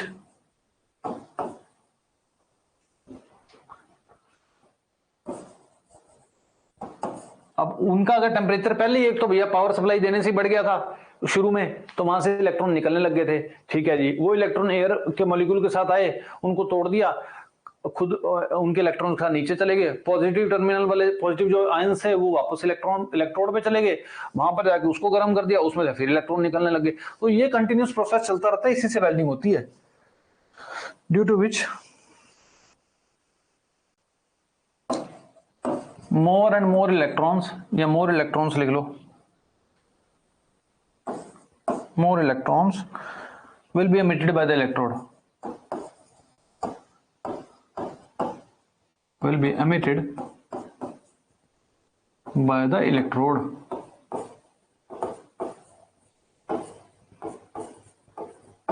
ठीक है जी, कोई बात नहीं, ये हमने सारे पॉइंट्स लिख लिए जो हमने लिखे हैं। अब जो एयर जो है, जो इसको मैंने बोला था कि जिसके मॉलिक्यूल्स को इन्होंने तोड़ा है, इलेक्ट्रॉन जो इलेक्ट्रोड से इलेक्ट्रॉन्स निकले थे, उसने एयर के मॉलिक्यूल्स को तोड़ा और एयर को कर दिया आयनाइज। तो आयनाइज्ड जो एयर होती है उसको बोलते हैं प्लाज्मा। आपने देखा होगा, एक पॉइंट और बताता हूं आपको इससे पहले, ये तो हो गया सारा प्रिंसिपल हमने समझ लिया, ठीक है। अब कभी भी देखना कि, अब मैं को एक जेन्युइन पॉइंट बताता हूँ, ये आपने वैसे भी देखा हुआ है, वो इसमें काम आएगा भी। जब कोई भी बंदा वेल्डिंग शुरू करता है ना, तो उसके हाथ में ना वेल्डिंग टॉर्च होती है, और जिसके बीच में वो इलेक्ट्रोड ऐसे गन होता है फंसा हुआ। तो वो क्या करता है, मान लो ये मेरा मटेरियल है, इसको इसने मेल्ट करना है या बेसिकली इसको वेल्ड करना है, तो वो क्या करेगा, शुरू में ना इस पे एक दो पटाखे मारता है ऐसे से, इस तरीके से इसको टच करता है इसके साथ और ड्रैग करता है। ड्रैग मींस ऐसे आगे पीछे, टच मींस दिस, टच करता है ऐसे ड्रैग करता है, तो वो एक पटाखा सा बजता है एकदम से, शुरू शुरू में एकदम से चिंगारी निकलती है। ठीक है, वो क्या कर रहा है, वो बेसिकली उसको बोलते हैं शॉर्ट सर्किट। ऐसे करने से शॉर्ट सर्किट, मतलब वो वाला शॉर्ट सर्किट नहीं, ऐसे करने से सर्किट शॉर्ट सर्किट होता है। होता क्या है, हम चाहते क्या है, हम चाहते हैं कि भाई साहब जो ये वाला सिस्टम है ना, ये वाला, ये इलेक्ट्रॉन्स निकालने शुरू कर दे एक बारी। तो ये निकालेगा कब, जब इसका टेम्परेचर एकदम से बढ़ेगा। ठीक है, तो उसके लिए हम क्या करते हैं, इसको एक बार ये इस तरीके से शॉर्ट सर्किट देते हैं ताकि ये चार्ज हो जाए। ठीक है, इसमें से एक बार निकलने शुरू हो गए तो काम ठीक चल जाता है। तो इसलिए शुरू में हम क्या करते हैं, एक बार इसको टच एंड ड्रैग करते हैं, जिससे शॉर्ट सर्किट होता है। और फिर जो हमारी एयर जो है आयनाइज होती है, उसको हम बोलते हैं प्लाज्मा। और वो एक अलग सी चमक सी होती है, आपने देखा है जो एयर आयनाइज होती है, जो शील्ड लगाता है, हमें ऐसा लग रहा होता है एकदम से बिल्कुल चमकती हुई चीज, कोई वेल्डिंग कर रहे हैं तो ऑब्वियसली दिखती है, उसको प्लाज्मा बोलते हैं। ठीक है, तो ये 2 पॉइंट्स मैं आपको लिखवा देता हूं। ठीक है, that will be helpful to you कि initially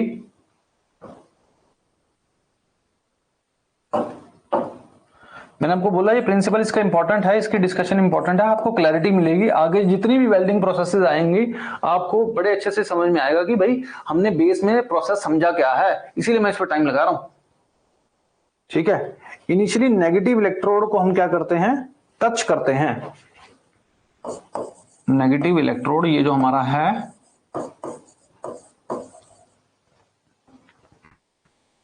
negative electrode is touched and drag,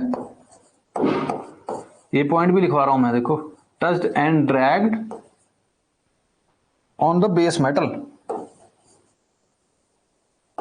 dragged on the base metal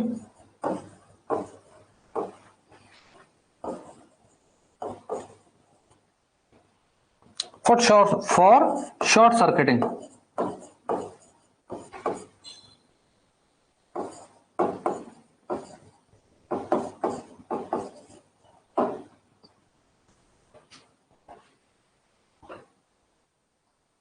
Then electrons are, ताकि इलेक्ट्रॉन्स उसमें से इनिशियली एमिट हो सके। एक बार वो एमिट हो गए तो भैया ठीक है, अपना काम चल गया।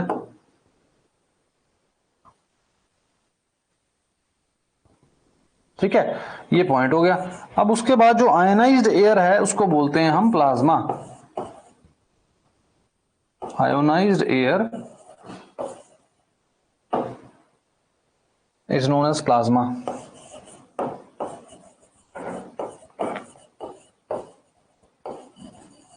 Is known as plasma. This plasma looks like, लिख लो ये पॉइंट भी, ये कैसे दिखती है,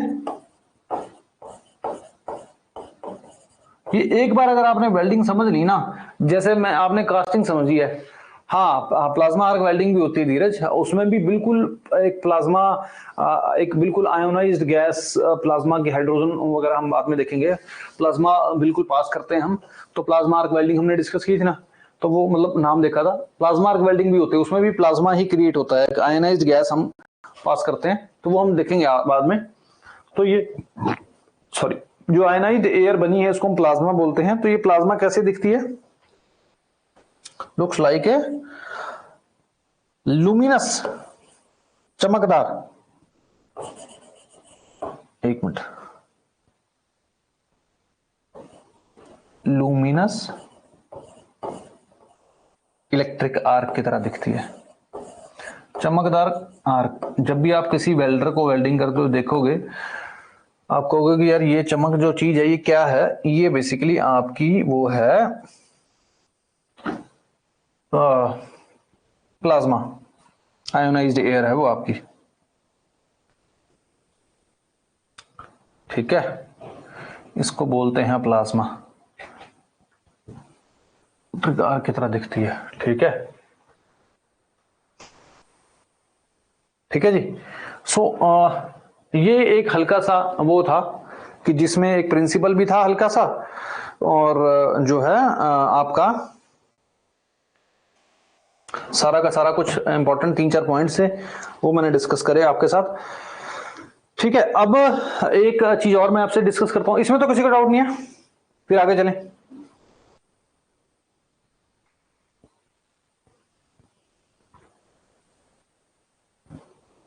कम ऑन टेल मी, फिर आगे चल रहे हैं हम। ठीक है, now moving towards new page. Okay, अब इसमें जो आर्क बनती है, या बेसिकली बात करें इलेक्ट्रॉन्स के, यहां पे 1-2 पॉइंट्स लिखवाने हैं मैंने। ठीक है, ये जो इलेक्ट्रॉन्स इसमें से निकले हैं,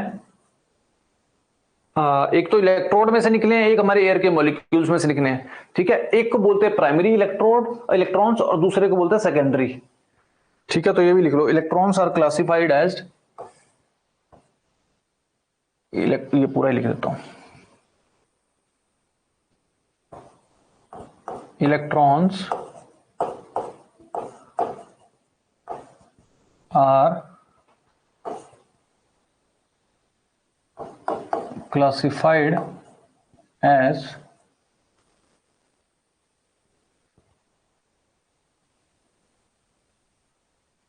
ठीक है, as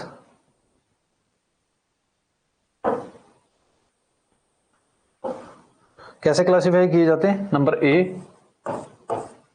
प्राइमरी इलेक्ट्रॉन्स। ठीक है, अब प्राइमरी क्या हुआ धीरज, हैंड वो कर रहे हो, क्या हुआ? प्राइमरी इलेक्ट्रॉन्स होते हैं, ठीक है, जो कहां से निकलेंगे? प्राइमरी इलेक्ट्रॉन, जो प्राइमरी मतलब जो मेन थे वो तो नेगेटिव टर्मिनल इलेक्ट्रोड से निकलेंगे, और जो सेकेंडरी है वो कहां से निकलेंगे?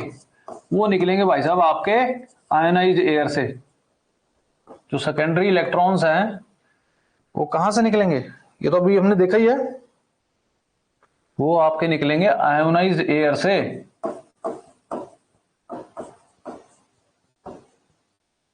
फाइन, तो अब जो है आपको एक नोट लिखवा के 2 चीजें लिखवानी है। नोट,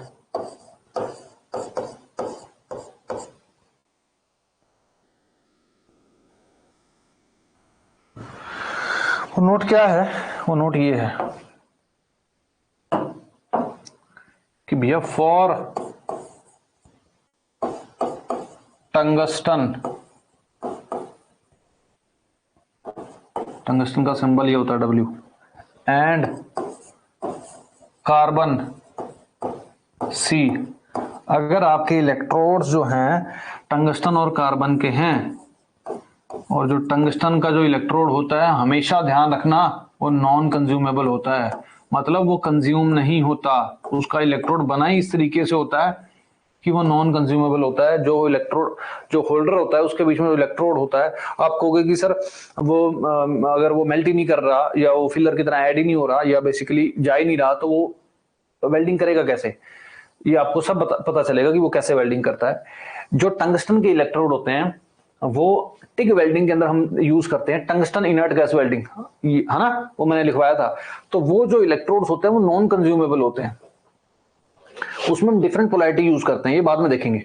ठीक है, अभी सिर्फ इतना ध्यान रखो, ठीक है, कि भैया जो टंगस्टन का जो इलेक्ट्रोड है या कार्बन के इलेक्ट्रोड्स हैं, जो नॉन कंज्यूमेबल इलेक्ट्रोड्स हैं, जो कंज्यूम नहीं होते वेल्डिंग के दौरान, ठीक है, वहां पर जो है ऐसे केसेस में प्राइमरी इलेक्ट्रॉन्स जो होते हैं आपके ना, जो ये वाले आए, ये सबसे ज्यादा करंट को कैरी करते हैं, carries most of the current, सबसे ज्यादा करंट ये लेके जाते हैं, मोस्ट करंट। क्यों? क्योंकि ये आपके नॉन कंज्यूमेबल है। ठीक है, एक तो ये पॉइंट हो गया, लेकिन जहां पर आपके इलेक्ट्रोड हैं कॉपर के या एल्यूमिनियम के इलेक्ट्रोड हैं, फॉर कॉपर और एल्यूमिनियम के इलेक्ट्रोड, कॉपर के जनरली बात करते हैं, जो कि कंज्यूमेबल इलेक्ट्रोड हैं, जो कि कंज्यूमेबल है, कंज्यूम हो जाते हैं ड्यूरिंग वेल्डिंग, वहां पर जो है आपके प्राइमरी इलेक्ट्रॉन्स जो है वो सबसे ज्यादा करंट नहीं कैरी करते, वहां पर जो है सेकेंडरी आपके इलेक्ट्रॉन्स हैं वो पिक्चर में आते हैं। Secondary electrons carries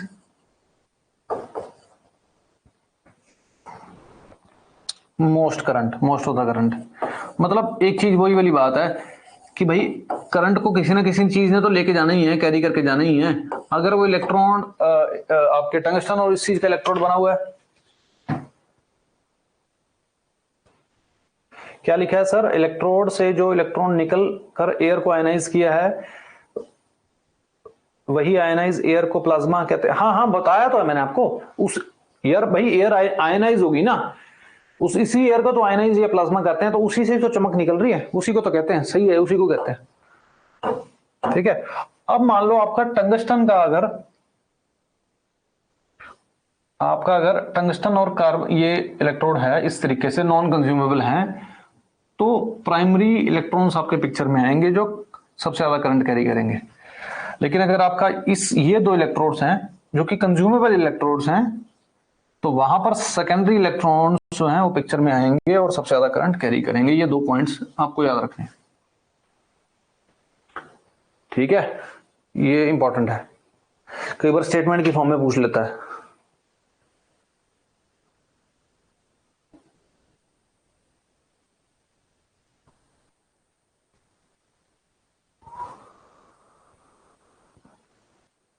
okay, so moving towards the next page. अब आते हैं हम आर्क पे।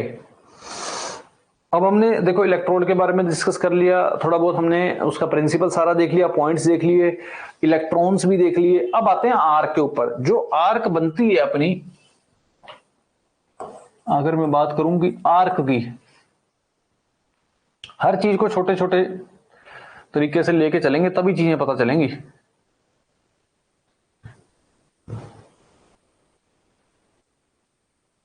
अगर मैं बात करूं आर्क की, ठीक है, अब जो है आर्क के लिए भी 2-3 पॉइंट्स लिख लेते हैं कि यार क्या चीज है। आर्क इज नथिंग बट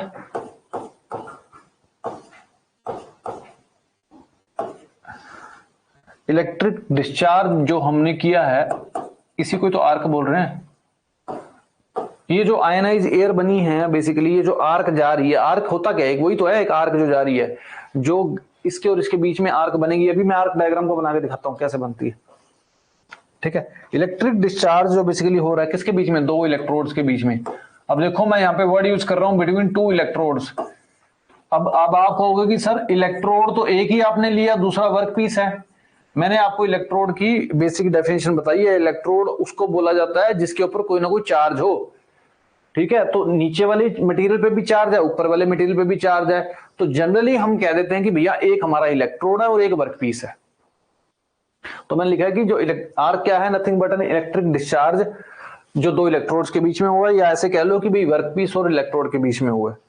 ठीक है, ये उसको हम आर्क बोलते हैं। और जो आर्क बनती है वो बेल टाइप, जो हमारी घंटी होती है उस तरीके से इसकी शेप है, बेल टाइप शेप होती है इसकी। अभी हम दिखाऊंगा मैं आपको डायग्राम बना के, बेल टाइप शेप बनती है। ठीक है, और जो आर्क वेल्डिंग है आपकी वो किस तरीके की वेल्डिंग है, हाई करंट। ये बहुत इंपॉर्टेंट पॉइंट लिखवा रहा हूं और अभी समझाऊंगा भी सही कि this is known as high current and low voltage process. Low voltage क्यों कह रहा हूं, या लो वोल्टेज कह लूं, या ऐसे कहूं कि भैया वेल्डिंग के दौरान, ड्यूरिंग वेल्डिंग, इसको यहां नहीं लिखते, लो वोल्टेज प्रोसेस,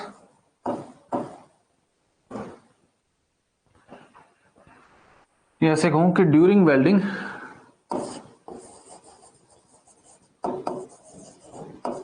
के दौरान आपका वोल्टेज में ड्रॉप बहुत ज्यादा आता है। अभी क्या मैं पॉइंट लिख रहा हूं आपको बताता हूं, वोल्टेज ड्रॉप अकर्स। ठीक है जी। अब आज जो ये मैंने जो 2-3 पॉइंट लिखे हैं, ये मैं आपको एक डायग्राम बनाता हूं छोटा सा, ठीक है, जिससे आपको ये पता चलेगा कि भाई साहब आर्क होती क्या है। ठीक है, then you will be in a position to very well understand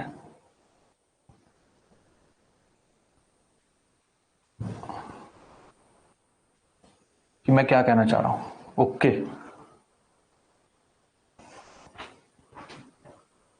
so what we are discussing trying to discuss कि भाई हमारी,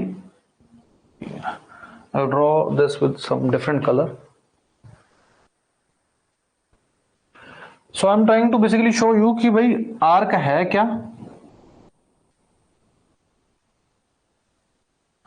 ठीक है जी। So let me draw first. तो हम आर्क के बारे में यहां पे डिस्कस कर रहे हैं आपसे।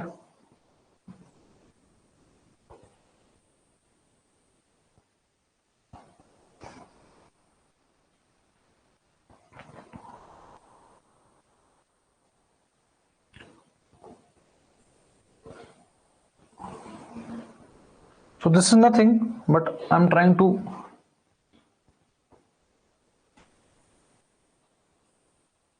so slightly more bend. So what I'm trying to do, I'm trying to basically show you what is arc. Okay, now this is fine. Still there is a large bend. I want to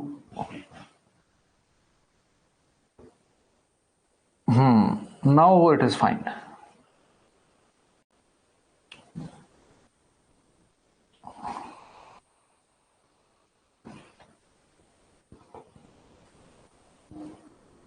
Nice, seems to be quite fine. और इसको थोड़ा सा और हम so that कि आपको clarity मिल जाए।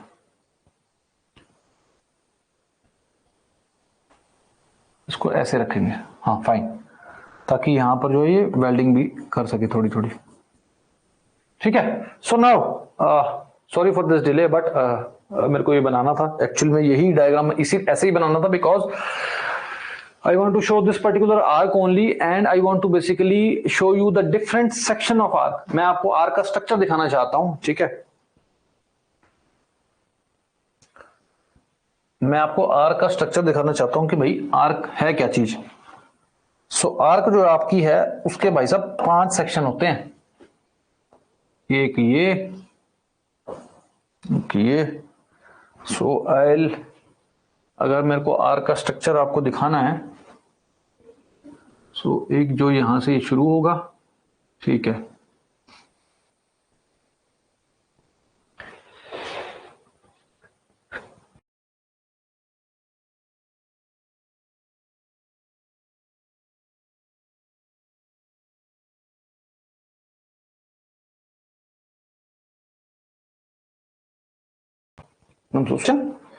and the other one is like okay, like somewhat like there.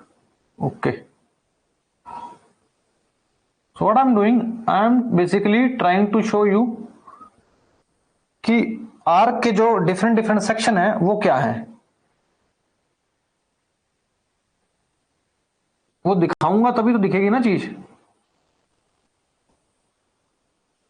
Okay, 1 2 3 4 5, okay fine. I think I need to basically, so what I'm trying to do, I'm trying to show you, ये लो, अब ठीक है।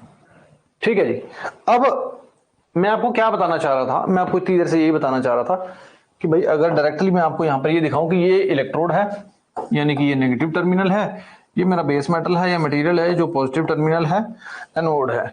ठीक है जी, अब भाई साहब इसमें से ये जो पॉइंट है, यहां पर ये जो मैंने पॉइंट पहले डॉट लगाया है, यहां से क्या होता है, आर्क बेसिकली ओरिजिनेट होती है। ठीक है, अगर मैं इसका आपको ब्लैक कलर से दिखाऊं तो इस पॉइंट को मैं डिफाइन करूंगा, ये पॉइंट वो है जहां से आर्क ओरिजिनेट होएगी।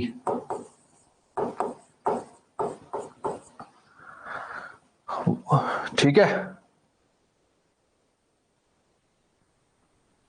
इसको बोलते हैं आर्क ओरिजिनेट कहां से होगी, फ्रॉम कैथोड स्पॉट।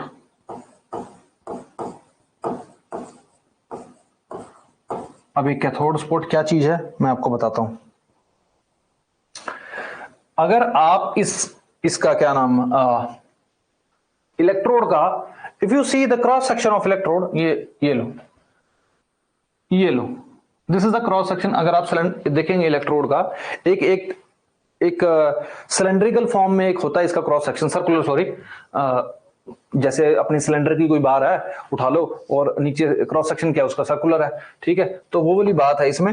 तो अब मान लो अब आर्क ओरिजिनेट होनी है, वो हो सकता है वो इस पॉइंट से हो जाए, उस पॉइंट से हो जाए, इस पॉइंट से हो जाए, इस पॉइंट से, ये तो ये सारे के सारे पॉइंट्स हैं। इन सभी पॉइंट्स को मैं बोलता हूं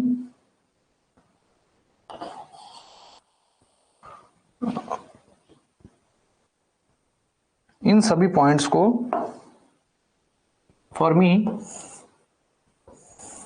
these points are nothing but cathode spot. अब ये कैथोड जो स्पॉट है बेसिकली कहीं से भी हो सकती है यार, किसी भी पॉइंट से, है ना। ये जो आपका इलेक्ट्रोड है, अगर आप इसको 3D देखेंगे, मैं आपको एक वीडियो भी दिखाऊंगा बाद में। ठीक है, कैथोड स्पॉट क्या है, उसके जहां जहां जिस भी पॉइंट्स हैं जहां से आर्क बननी शुरू होगी, तो ये आर्क ओरिजिनेट होती है कैथोड स्पॉट से। ठीक है, वो कैथोड स्पॉट अलग अलग तरीके के हो सकते हैं, मैंने आपको दिखाए। अब ये चीज क्या है, ये जो पहला गैप है इसको बोलते हैं, ये देखो ये कैथोड है, ये एनोड है, तो ये जो गैप है पहले गैप को बोलते हैं कैथोड स्पेस।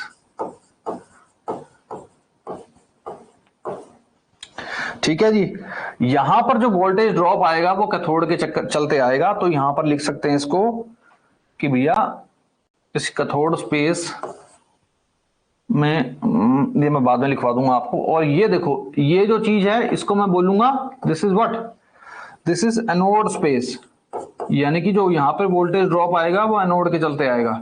अब ये वोल्टेज ड्रॉप कैसे आएगा मैं आपको बताता हूं। और ये जो कॉलम है दिस वन अगर मैं लाइन बनाऊं, this one,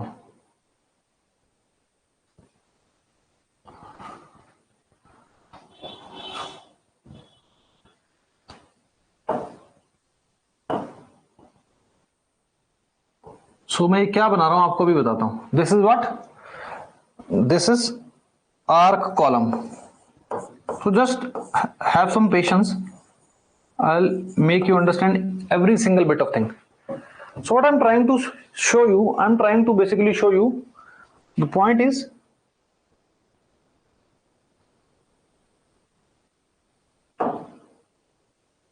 I'm trying to show you the structure of arc, कि भैया आर्क का क्या स्ट्रक्चर है, आर्क कितनी चीजों से बना हुआ है और आर्क के अंदर क्या क्या चीजें काम की हैं। पहली चीज जो आर्क के अंदर काम की आती है वो आती है आपकी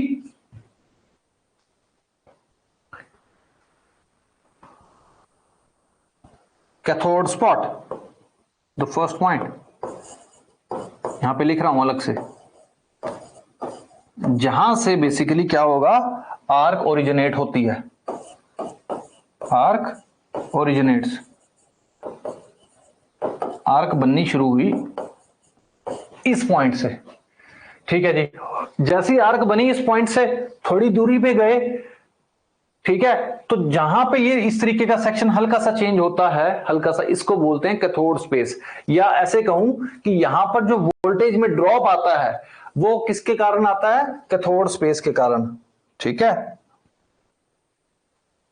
सेकंड क्या पार्ट है, इसको बोलते हैं कैथोड स्पेस। ठीक है, या कह लो कैथोड वोल्टेज ड्रॉप, भी कैथोड पे वोल्टेज ड्रॉप आ रहा है।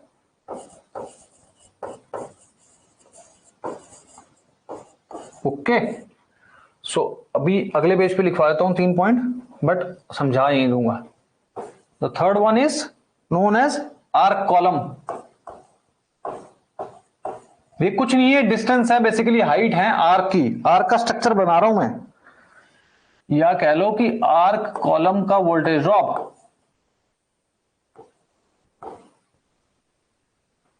ये क्यों बता रहा हूं अभी बताता हूं, घबराना नहीं है इसको देख के।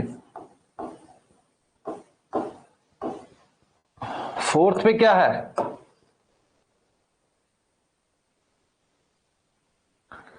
Anode space.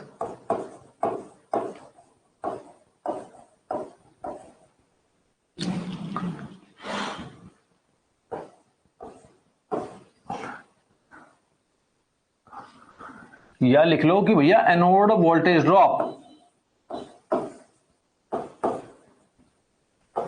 और फाइनली जो फिफ्थ है, आर्क जो है बेसिकली 5 चीजों से मिलकर बनी है, इसको बोलेंगे एनोड स्पॉट। अगर पिछले पेज पे चलें,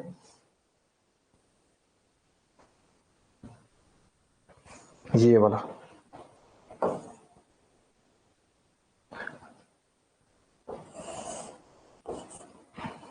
एनोड स्पॉट,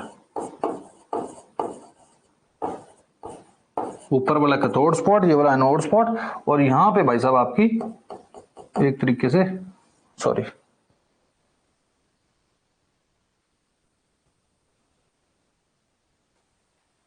यहां पे आपकी ये वेल्डिंग आ जाती है, वेल्डिंग हो रखी है।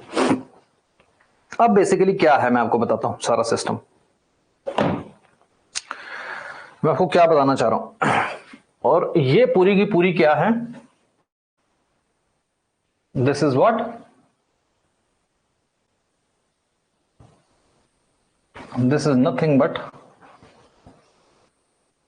अगर यहां से उठा के यहां तक ले आए तो आप देखेंगे कि भाई साहब इसको क्या बोलते हैं, इस पूरी की पूरी लेंथ को बोलते हैं कि ये आर्क है ना, इसकी पूरी को लेंथ को बोलते हैं कि लेंथ ऑफ द आर्क, या arc length, length of the arc L. ठीक है जी। अब देखो हम क्या कर रहे हैं, हम बेसिकली आपको, मैंने यहां पे टॉपिक का नाम लिखा है आर्क। मैं आपको ये समझाना चाह रहा हूं कि जो आर्क बनती है वो एक तो दिखती कैसे है, उसके क्या क्या उसके सेक्शन है, और क्या किस सेक्शन को क्या क्या नाम दिया जाता है, ठीक है, और इसकी वोल्टेज ड्रॉप का क्या मतलब है। ठीक है, अब होता क्या है, ये मैंने जैसे कि नाम दिया हाई करंट लो वोल्टेज प्रोसेस। ठीक है, अब क्या है कि मान लो एनोड, ये जो आपका इलेक्ट्रोड है, इसकी स्टार्टिंग पे या शुरू शुरू में जो वोल्टेज थी मान लो 20 वोल्ट है एग्जांपल के तौर पे, तो जैसे ही प्रोसेस शुरू हुआ तो यहां पर जब थी 20 वोल्ट हुई, जैसे ही थोड़ा नीचे आई वोल्टेज में ड्रॉप आया, पहले इस सेक्शन में वोल्टेज में ड्रॉप आया, फिर यहां आई तो यहां पे ड्रॉप हो गया, यहां आई तो यहां ड्रॉप हो गया, मतलब 20 वोल्ट पे यहां पे थी। ठीक है, तो 20 वोल्ट पे शुरू में मान लो, उसके पास एक सेकंड दूसरा कलर यूज करता हूं,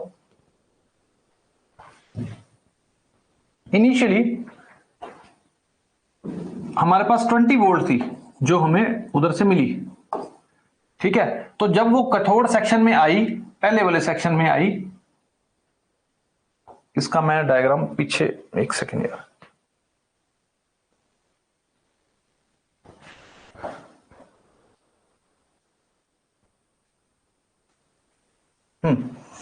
initially what we are having, we were having okay 20 volt हमारे पास थी। ठीक है, we were having 20 volt. So 20 volt के बाद पहले सेक्शन में जो ये वाला जो डिफरेंस है, कौन सा वाला है, कैथोड के चलते गैप है ना, तो वोल्टेज कम होगी, मान लो 15 वोल्ट होगी, तो ये वोल्टेज कम होगी, तो वोल्टेज में क्या आ गया, ड्रॉप आ गया। तो ये वोल्टेज में ड्रॉप किसके चलते आया, कि भैया ये आया आपके क्या नाम इसके चलते, एनोड स्पेस के, कैथोड स्पेस के चलते। ठीक है, तो इसको मैं नाम दे देता हूं, लेट अस सपोज मैं दे देता हूं इसको डेल्टा वीसी। ठीक है जी, उसके बाद 15 वोल्ट के बाद आपके बाद अगली पे वोल्टेज होगी आपकी वोल्टेज ड्रॉप आई, मान लो 15 वोल्ट के बाद आपके पास वोल्टेज ड्रॉप आ गई यहाँ पे 12 वोल्ट एग्जांपल, ठीक है, ये 12 वोल्ट आ गई। 15 पहले 20 वोल्ट थी आपके पास शुरू में, ठीक है जी। जैसे उसने आर्क बनी और एनोड स्पेस कैथोड स्पेस तक पहुंची तो वोल्टेज गिर गई, कितनी होगी, 15 वोल्ट होगी। तो ये वोल्टेज ड्रॉप किसके चलते आया, कैथोड स्पेस के चलते आया। फिर 15 वोल्ट से जब वो और नीचे आर्क बनी तो वोल्टेज और ड्रॉप होगी, तो मान लो 12 वोल्ट होगी, तो वोल्टेज ड्रॉप फिर से आ गया या 10 वोल्ट होगी, ठीक है। तो ये वोल्टेज ड्रॉप आया जो क्या था, आर्क कॉलम के चलते, आर्क की कॉलम में नाम दे दिया और कुछ नहीं है। फिर 12 वोल्ट से चलते मान लो आ गई आपकी 4 वोल्ट पे एग्जांपल, ठीक है। अब ये जो वोल्टेज ड्रॉप आया, ये वोल्टेज ड्रॉप किसके चलते आ रहा है, आपके एनोड स्पेस के चलते, डेल्टा वी ए, ठीक है। तो अगर मैं बात करूं कि भाई यहां से शुरू हुए और यहां तक पूरी लेंथ ऑफ द आर्क, जब पूरी आर्क बन गई, लेंथ ऑफ द आर्क में कितना वोल्टेज ड्रॉप आया, उसको अगर मैं रिप्रेजेंट करना चाहूं तो total voltage drop V is equal to delta VC के चलते आया प्लस डेल्टा V और डेल्टा VA। ये मैं वोल्टेज ड्रॉप को V से डिनोट कर रहा हूं, where V is what, V is nothing but voltage drop along the length of the arc। पूरी जो लेंथ ऑफ आर्क, पूरी जो आर्क बनी है उसकी लेंथ जब वो ऊपर से नीचे जब बननी शुरू हुई और नीचे तक बनी तो वोल्टेज में ड्रॉप आना शुरू हो गया, मतलब वोल्टेज कम होनी शुरू हुई। तो वोल्टेज में जब कम हो रही है तो वोल्टेज में ड्रॉप आ रहा है ना। ड्रॉप का मतलब क्या है भाई, 20 वोल्ट से 15 आ गई तो ड्रॉप आ गया 5 वोल्ट का, यहां से आगे ड्रॉप आ गया, यहां से आगे ड्रॉप आ गया, ठीक है। सो ये देखो पूरी length along the length of the arc में क्या है, वो जो वोल्टेज ड्रॉप है वो उसको मैं दे रहा हूं वी से नोट कर रहा हूं भाई वी क्या है, V is the voltage drop along the length of the arc और वो that comprises of 3 sections. Number 1 section is कि वोल्टेज जो ड्रॉप आया है वो आया आपके कैथोड स्पेस के चलते, दूसरा आर्क लेंथ के चलते, तीसरा आपका किसके चलते बताओ जरा, कैथोड स्पेस के चलते, एनोड स्पेस के चलते, ठीक है। तो अगर मैं कहूं कि भैया मेरी पूरी वेल्डिंग के दौरान मेरी पावर कितनी लगी,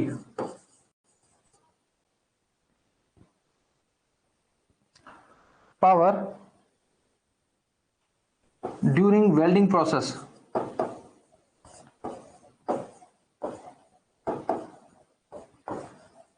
तो मैं कहूंगा भैया मेरी पावर लगी P इज इक्वल टू मेरी कितना वोल्टेज ड्रॉप आया V और करंट जितना मैंने पास किया।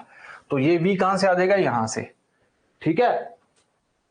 तो ये मेरे को बेसिकली आपको क्या समझाना था, मेरे को आपको बेसिकली ये समझाना था कि भाई वोल्टेज ड्रॉप जो है along the length of the arc चलते वोल्टेज में ड्रॉप आता है, और वोल्टेज और लेंथ ऑफ द आर्क के बीच में जो रिलेशन होता है वो ये होता है कि भाई V is equal to A plus BL। What is this, A plus BL, A और B जो है कांस्टेंट है, ये स्ट्रेट लाइन की इक्वेशन है, y is equal to mx plus c, ठीक है। इससे रिलेटेड न्यूमेरिकल आते हैं, इसलिए ये मैंने आर्क वोल्टेज का बेसिकली ड्रॉप वोल्टेज का कंसेप्ट आपको समझाया है। यहां पे मैं दो चीजें एक साथ लेके चल रहा हूं, एक तो क्या, एक तो भैया आर्क के सेक्शन क्या है, आर्क के 5 सेक्शन हैं। एक जहां से आर्क बननी शुरू होती है उसको बोलते हैं आर्क, जहां से ओरिजिनेट हुई कैथोड स्पॉट, वो ये दिखाए, फिर थोड़ी सी बड़ी कैथोड स्पेस, फिर आर्क कॉलम, फिर एनोड स्पेस, एनोड स्पॉट, 5 मैंने आपको सेक्शन दिखा दिए। हर सेक्शन में जैसे जैसे नीचे जा रही है वोल्टेज में ड्रॉप आ रहा है। तो एल क्या है, लेंथ ऑफ द आर्क, तो पूरी along the length of the arc voltage आपकी ड्रॉप होती जा रही है। अब लेंथ ऑफ द आर्क, अगर मेरे को पूरे सिस्टम की पावर निकालनी है कि भाई पूरे सिस्टम में मेरी वेल्डिंग के दौरान कितनी पावर कंज्यूम हो रही है, तो मैं जितना करंट पास कर रहा हूं और जितनी मेरी वोल्टेज ड्रॉप हो रही है, तो मैं फॉर्मूला भी पता, power is equal to V into I, ये तुम देखते ही हैं। V क्या है, voltage drop along the length of the arc, ठीक है। अब मैं कह रहा हूं कि ठीक है जी, करंट तो मैंने इतना एम्पियर पास कर दिया, इतनी मेरी वोल्टेज ड्रॉप आ रही, इतनी मेरी पावर आ गई, लेकिन मेरे को ये बताओ कि भाई साहब मेरा क्या रिलेशन बनता है लेंथ ऑफ द आर्क और वोल्टेज के बीच में। अब आप खुद सोचो,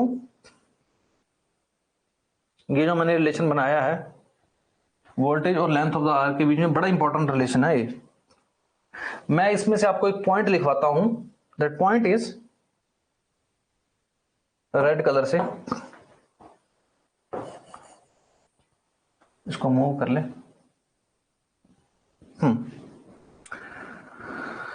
एज सॉरी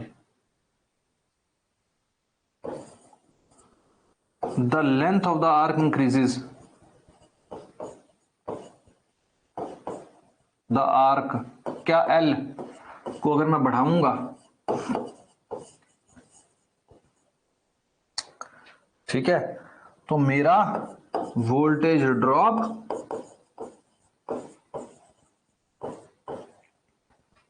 V भी बढ़ेगा, will increase and vice versa. ये क्या है लाइन, मैं आपको समझाता हूं, बड़ी इंपॉर्टेंट लाइन है, बस यही टॉपिक आज हमने डिस्कस करना था। सॉरी, ये मैंने क्या लिखा है मैं आपको बताता हूं। मैंने ये लिखा है कि भाई साहब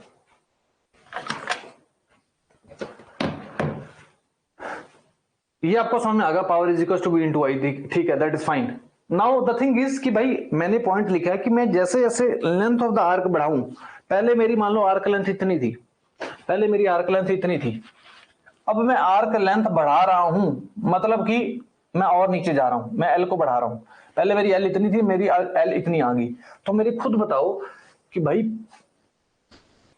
मैं आपको ड्रॉ करके दिखाता हूं तब आपको समझ में आएगा।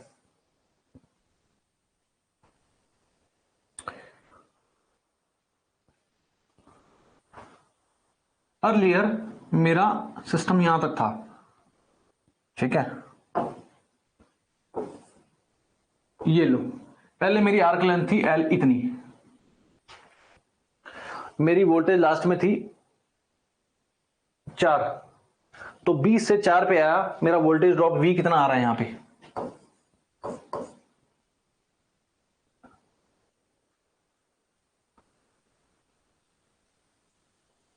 वोल्टेज में ड्रॉप कितना आ गया, मान लो 16 वोल्ट का ड्रॉप आ गया।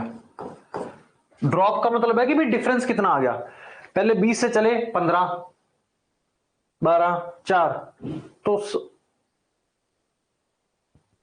फाइनल में और इनिशियल में, शुरू में वोल्टेज और लास्ट में वोल्टेज का डिफरेंस देखूं तो कितना हो गया, एग्जांपल के तौर पे हो गया 16 वोल्ट डिफरेंस ड्रॉप, यहां से शुरू हुआ यहां तक पहुंचते पहुंचते 16 वोल्ट का ड्रॉप आ गया, तभी 4 वोल्ट बचा है ना, ठीक है।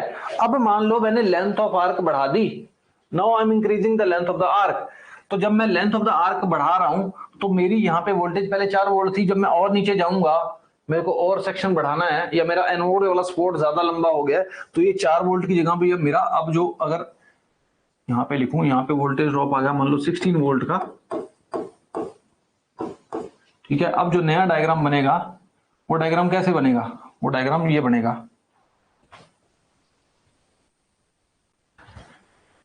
वो डायग्राम बनेगा यहां पे, ठीक है जी।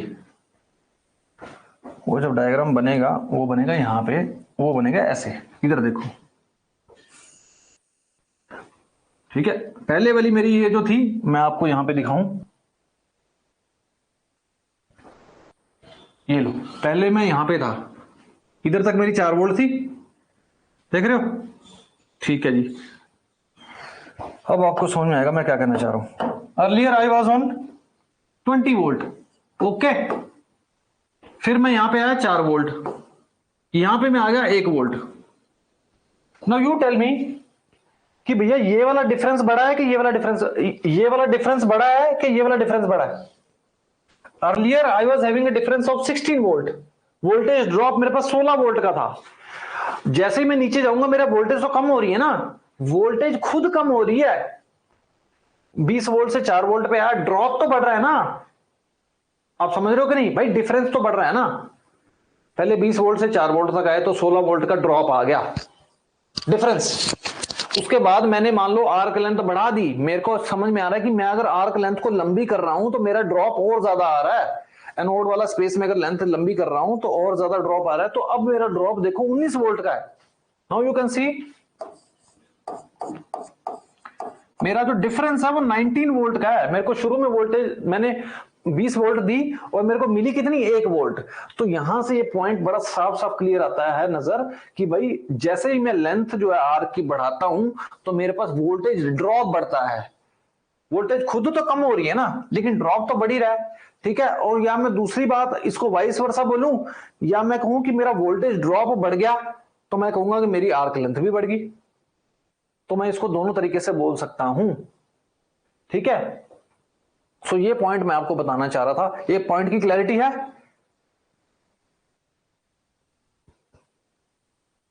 थोड़ा टाइम ज्यादा ले लिया मैंने, कोई बात नहीं। Just tell me this point is clear और नॉट। सो वोल्टेज और जो लेंथ ऑफ द आर्क है उसके बीच में ये रिलेशन है a प्लस बी एल। ए और बी कांस्टेंट है, जब न्यूमेरिकल आएगा हम बड़े आराम से डिस्कस करेंगे। So you just tell me this point is clear और not. This was a very crucial point.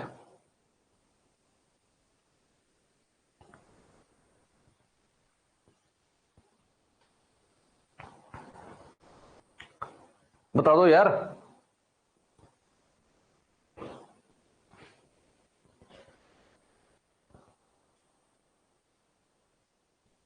यार बोल ही नहीं रहे हो।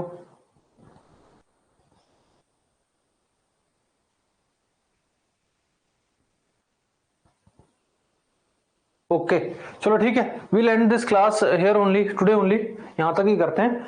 उसके बाद नेक्स्ट आगे देखेंगे, इसको रिवाइज कर लेना सारा, ठीक है। ओके।